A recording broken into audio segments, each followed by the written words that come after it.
I'm going to ask the Leonards, you don't need any translations or okay, thank you.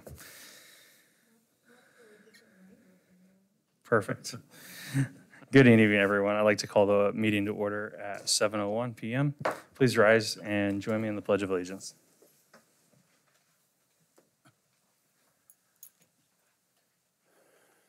I pledge allegiance to the flag of the United States of America and to the republic for which it stands, one nation, under God, indivisible, with liberty and justice for all.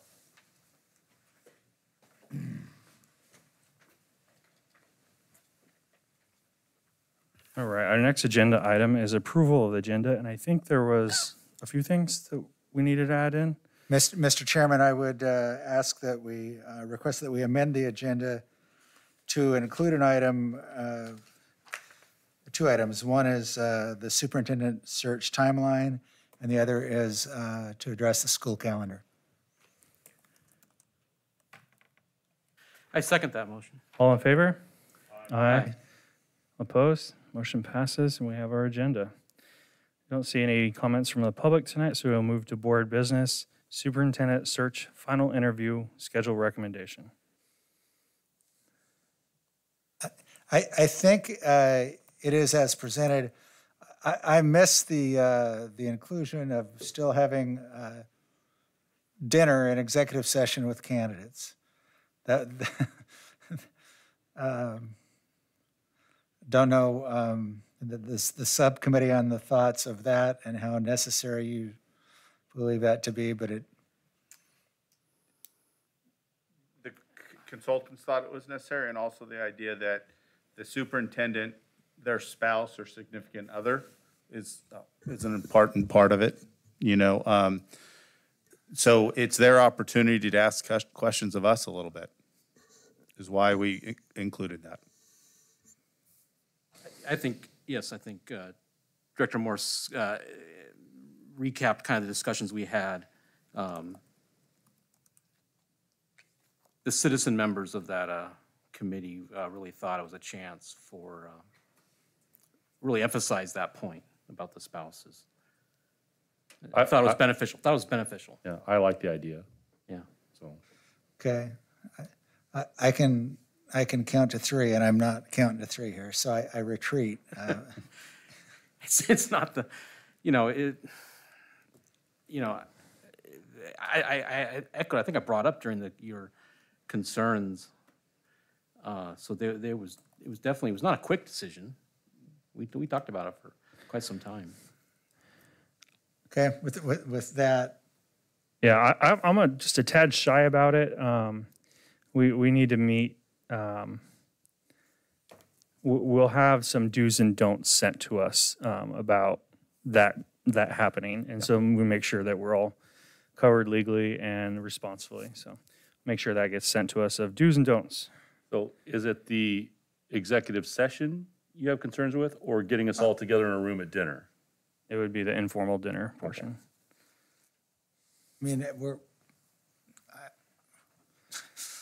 going to interview somebody's spouse. Maybe they're going to interview us. Maybe that's what I just. Yeah, I think so. This is new territory for me, and I'll just leave it at that. So action on the table is to approve the final interview schedule as recommended by the superintendent search team. I move we approve the final schedule as presented. I'll second that. All in favor? Aye. Aye. All opposed? Thank you, gentlemen. We'll move on to the next. That's going to be E2. And this is interview topic recommendation. There is an action on the table to move and approve the interview topics as recommended by the superintendent search team. So I have a question about that. I mean, there's a lot covered there.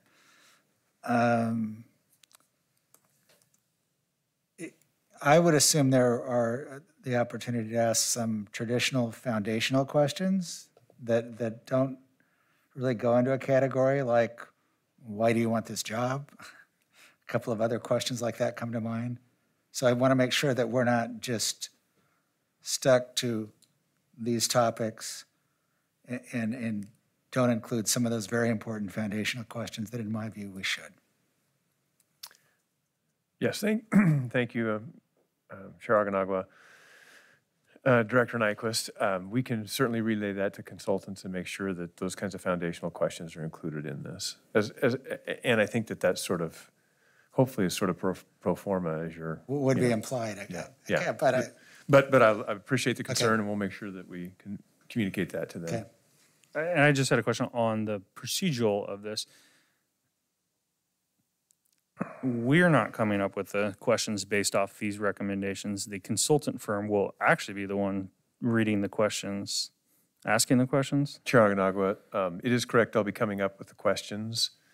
We felt like having you all discuss the questions and then decide on them with the vote of the board probably wasn't going to surprise any candidate, right? So it made sense to us that they would come up with the questions, and how they get asked precisely is, something you all can figure out day of. Perfect. Thank you. Any further discussion? Hearing none, I'll hear an action to move to approve the interview topics as recommended by the Superintendent Search Committee. So moved. I'll second. All in favor? Aye.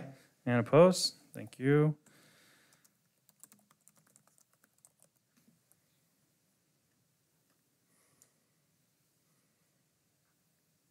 All right, Budget Committee, calendar, and committee members. So to the issue of the Budget Committee, I've thought this through a bit, and I do think that just having a subcommittee go through those applications, reach out to applicants as necessary and ask questions and come back to the full board with a recommendation would be the way to do that. And I would recommend, if there's no objection, that would be Brad and Michael. Board members Wilson and Thompson. Yeah. Okay. Is there a motion on that? Yeah, that's the motion. Yes. I would move that we have a subcommittee review. Yeah. Subcommittee Okay, review. thanks. Budget committee applications and come back to the full board with a recommendation, and that subcommittee be Board Member Wilson and Board Member Thompson. I'll second that. All in favor? Just, Mr. Chair, just for clarification, the document titled Budget Committee Information lays out that process specifically as you have motioned, so that is perfect. And then but I just wanted to point that out, that an adoption of these two documents is probably next. Okay. And it would match your motion, and with the exception of the addition of the two names. Okay. names, which is perfect. Thank you. So there is a motion on the table, which is action 3. Motion to appoint Wilson and Thompson to review the Budget Committee applications and make a recommendation to the board on the January 24th meeting. All in favor? Aye. Aye. Opposed? And I vote aye. Action number 1 is to move to approve the Budget Committee calendar as presented. So moved. I second. All in favor? Aye. All opposed?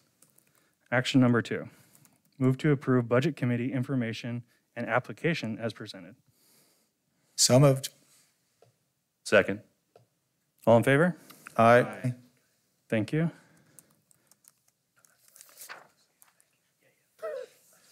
So that completes our agenda that's published on Board Book. Mr. Superintendent, fellow board members? So I think that the agenda item that was put onto the agenda earlier, one of the two, was about a modification to the superintendent search intended timeline, not the process, just the timeline. And at your spot, you all should have a document that would show that. It's also, I believe, yeah, so it's right at your spot there. I've borrowed Board Member Thompson so that I have it sitting right next to me because I left mine in my office.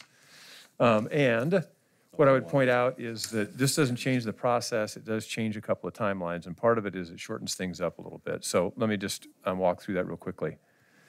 We had said January 18 to 21 for semifinalist interviews. A small modification that moves it to January 20 and 21. We think that that will allow for 4 to 6 interviews to take place on that day with the schedule that we put together, and we can work it out if it turns out to be something different than that. But it would still be the community interview team and the school board doing those interviews and this is for the semifinalists. And then we had gone from the 21st to the 25th and 28th, so this remains the same, and it would be finalist interviews through the 25th through the 27th of 2022. And that also included that in that are final background and reference checks. And then after that is done, during that time, the board will be able to convene, and the consultants out of that will be able to enter into negotiations with a finalist candidate. And those negotiations, we put a week into that from January 28th to February 2nd. And then on February 3rd, we would have a special board meeting, and the board could take action at that point in time, having negotiated a new contract to approve the superintendent's contract. And then on the 4th of February, public announcement, although I think people will know on the 3rd. So my question would be on the January 2nd through January 22nd through February 2nd, it says site visits. Aren't the finalists going to come for site visits? Or is that, am I confused or what? So it says site visits optional. This would be January 28th to February 2nd, and it would be that once you have identified a person who would be the finalist that you're in negotiations with, the board may choose to go do a site visit. Oh, okay. At their place of work. I understand. Or not, depending. And, you know, it sort of depends on who that person is, where they're from, what you know, right? And so that's optional. And what I would tell you is in just conversations with the search consultants today, they talked about how long you sort of play this thing out, and that getting to the end game more quickly than not is a good idea when it comes to making sure that you get the candidate that you prefer. That was the discussion, and that's why when you get down to the nitty-gritty of looking at this and really thinking about, okay, what does this look like for the next day and the next day and the next day, we think this is just a much better opportunity to get who is your preferred candidate. So do you need a motion and a vote on this, or is it just informational only? Because if it were a motion and a vote, there's a lot of things about this process that are fluid, and if we change based on the facts and the events and the candidates, we're going to have to come back here and do this every time. Yes, Director Nyquist, this has been approved once before, with recognizing that there would be some adjustment over time, and because it has been, I think it's important that it be once again. And you are correct, it may require some change. It is part of why we've put some things in here like optional, or if not complete, and some words like that that give us an opportunity to make it a little more fluid, but not so simply fluid as to not be really clear with the public and transparent with them about what it is that you all intend to do. So should we include in the motion delegated authority to post or amend any changes to the schedule by the superintendent and/or your delegated party? That probably is a very good idea. It would keep you from having to continually do this. I do think that the wording of it is really important, in that it would be around dates and not actions. Just to make sure that the public continues to have faith that we're intending to move this forward exactly as publicized, if you will, process-wise. So, Mr. Chairman, I would move approval of the change to the timeline as outlined by Superintendent Saxon. Also, would include in that motion delegated authority to the superintendent to he and/or his designee to change the dates on this timeline, but not to change the actions on the timeline without future board approval. I'd second that. Any further discussion? All in favor? Aye. All opposed? Motion passes. One more? So that would take us to the agenda item of the school calendar. Yes, thank you. Again, Chair Agnagua. So this year has been unique. I wonder how many times I've read or heard somebody use the terminology unprecedented. It's been a lot. And there are a number of things that are unprecedented and certainly likely will continue to be.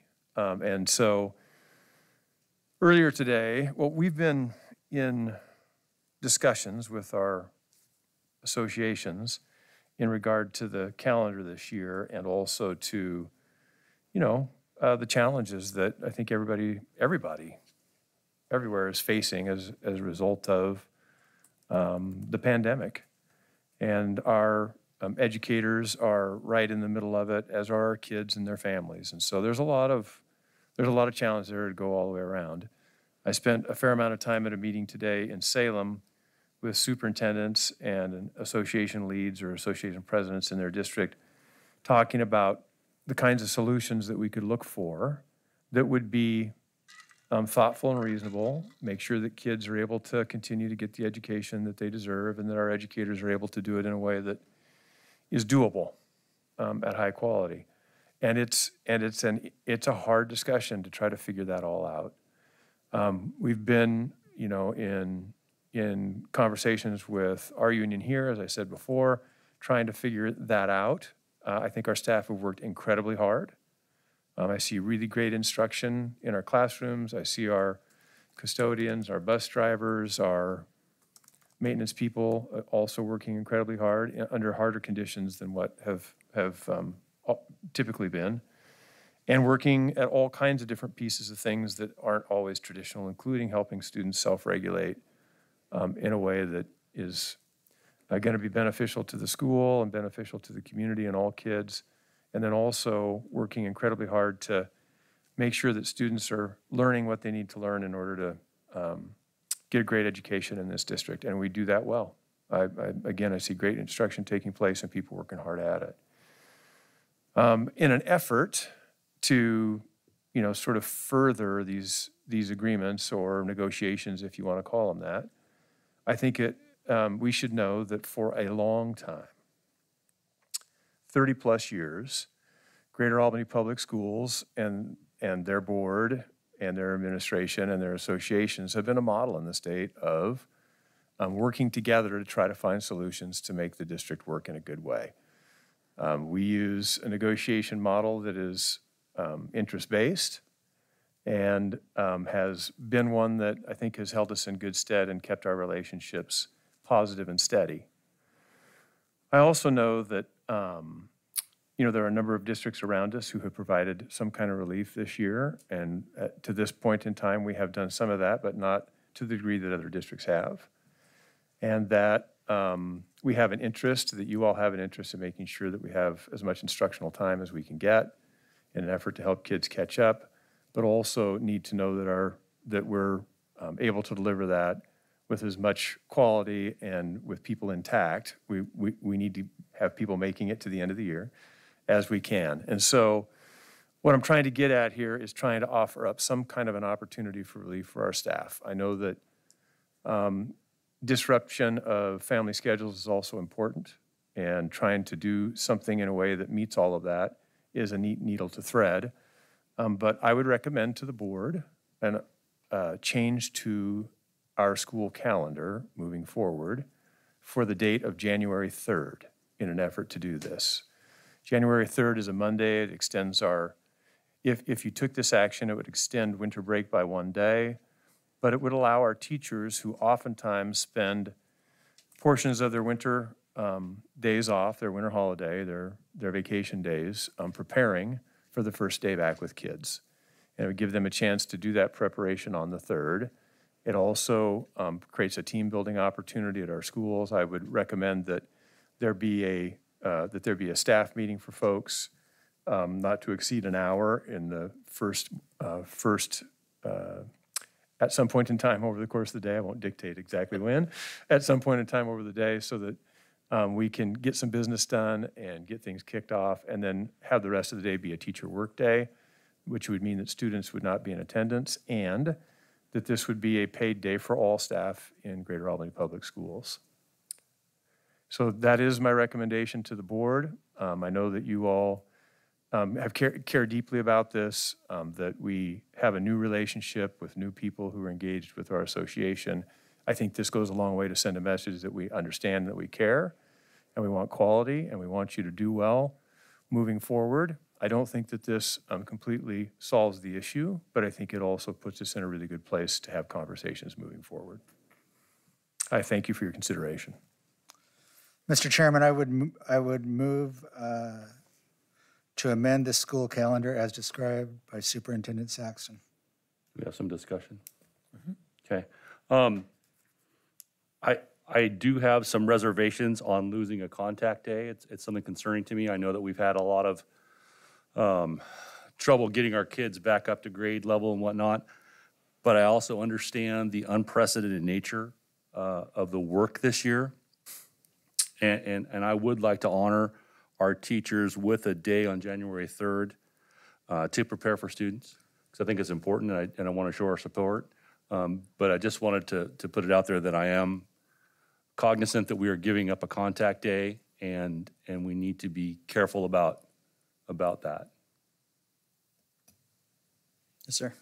I also have some concerns about losing the contact day, but I also want to show support for our staff. Staff's doing amazing things. It's a very challenging year. Only thing you have to do is go into a school and you can see that it's different.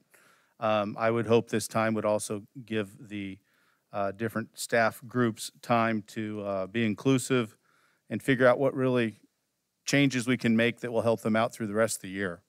We have children that need to, perform at grade level, and to do that, we need everybody to pull the rope in the same direction. I think it's important we do that. I know our staff wants to do that. We got to get it done. Mr. Thompson? Yeah, I mentioned this Monday, so I'm super excited, totally in favor of this. We all heard, I went back in my email, we all heard back in early November. We all got messages, and like I said, they were heartfelt, they were detailed about the challenges that our teachers, they're the ones that do the hard work, and we should listen to them. And I think it is a show on our part that we have an interest in helping them do the best that they can. And if we recall their asks, this is one, but there are others, and so the conversations continue. But I think this coming on the last day of a vacation period just makes sense. And I'm glad the opportunity showed itself, and I'm glad we are doing this for them. Mr. Nikos, do you have anything? Procedurally, you need a second, I think. Yeah, I second the motion. My reservation is a lot on childcare. This is a pretty big bomb to drop on a lot of parents at last minute. And all of us have spoke how the learning loss and curriculum time to catch up on to get where we need to be in education is important. But I do hear a lot from our staff coming and asking for a simple day like this. So I would be in favor as well. The motion has been moved and seconded, discussed. Any further discussion? All in favor? Aye. Aye. All opposed? Motion passes. With that, I don't see anything else on our agenda. Do we have a motion to adjourn? So moved. Seconded. All in favor? Aye. Thank you. We are adjourned.